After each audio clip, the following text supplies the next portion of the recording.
Добро утро, Кристина, Иване, за вас.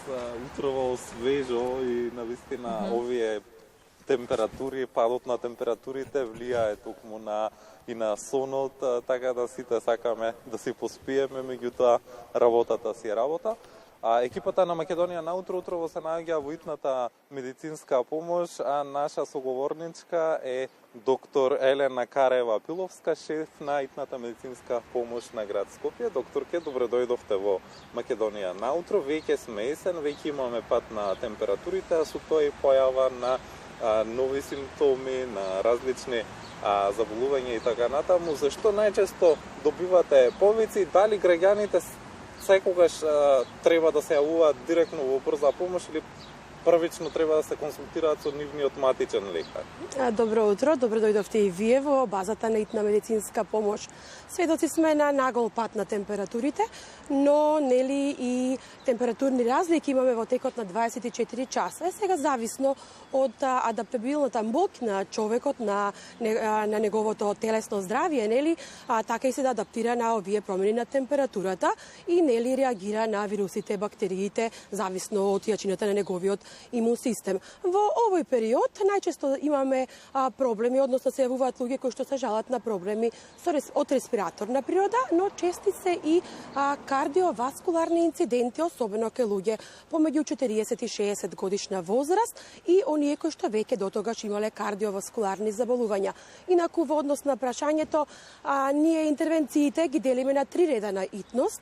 Прв ред на итност, каде што реагираме веднаш откако се прима интервенцијата, ја праќаме најблиската екипа која што е до местото на инцидентот, на унесреќениот или на болниот. Втор ред на итност реагираме кај хроничните заболувања, односно нивни влошувања, екзацербација. Итната медицинска помош, да напоменам дека врши транспорти на болни, неподвижни болни, од или до болница за контроли или внес во болнички установи. Да, се јавуваат луѓе со најразлична симптоматологија, бараат помош, кај некој советуваме, кај некој интервенираме. Да напоменам дека често во периодов се јавуваат и луѓе со зголемена телесна температура, зависно нели од овие температурни разлики, и кај некој интервенираме, кај некој советуваме да направат крвна слика, диференцијална крвна слика, но кај некој интервенираме затоа што нели тоа може да има последици во секој случај.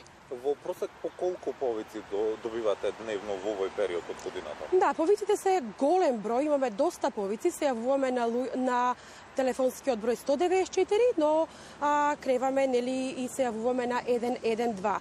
На повиците на итна медицинска помош одговараат лекари, специјалисти кои што соодветно спрема симптоматологијата реагираат, односно даваат совети или праќаат интервентна екипа која што ќе интервенира на лице место, но бројот на интервенции е варијабилен. Знаете, нашата работа е од интензивен, динамичен карактер и бројот варира на интервенции, некаде е од 80 до 100 интервенции во текот на едно деноноќе и е варијабилен во однос на годишното време, во однос на дури во неделата, навечер за викенд имаме зголемен број на сообраќајни незгоди, така да тој број е варијабилен. Докторке, изминативе години проблем во итната медицинска помош беше бројот на персонал, односно бројот на лекари, на медицински сестри, но и бројот на возила за прва помош.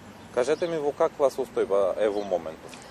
Па тој проблем перзистира долго време наназад и навистина ни се потребен е кадар, потребни се возила, лекари, медицински сестри, медицински техничари, возачи на итна медицинска помош. Значи проблемот перзистира и трае, но нашите екипи, морам да пофалам дека се 24 часа на терен, тие со сите своји сили даваат се за да помогнат на унесреќените, на повредените, на болните и навистина секоја чест и пофалба за нив. Со толкав број на екипи успеваме да го покриеме подрачјето на градот Скопје и неговата околина. На крај на нашиот разговор, која е вашата порака до сите оние луѓе кои што се со здравствени проблеми, особено со потешки болести во овој период од годината, на што да внимаваат? Така, знаете, ние често зборуваме дека здравието е најважно, но тоа луѓето да не го забораваат дури и кога се чувствуваат здрави, живееме во време на стрес, каде што е забрзано темпото на живот и тоа го диктира секојдневниот ритам. Никогаш да не заборавиме дека физичкото здравје е поврзано со менталното здравје. Не само што го негуваме физичкото здравје, треба да имаме нега и хигиена и на менталното здравје. Инаку за овој период да ја применуваме изреката да се облекуваат слоевито, нели таа е позната изрека слоевито, во однос на тоа дека температурните разлики се големи во текот на денот и така да реагираат, да ја адаптираат облеката во текот на денот, здравите луѓе да си ги зачуваат своите здрави животни навики, а болните да си прават колку што треба контроли, се со цел да се адаптира терапијата на годишното време и на симптомите кои што се за нивната хронична болест. Доктор, ке ви благодарам за двојното време и гостувањето во Македонија на утре. Ви благодарам и вам за соработката. Лана и Кристина разговаравме со доктор Елена Карева-Пиловска, шеф на смена во итната медицинска помош и ги слушнавме низините совети што да прават граѓаните токму во овој период од годината кога има голем број на вируси, но и промената на времето влијае токму на здравствената состојба.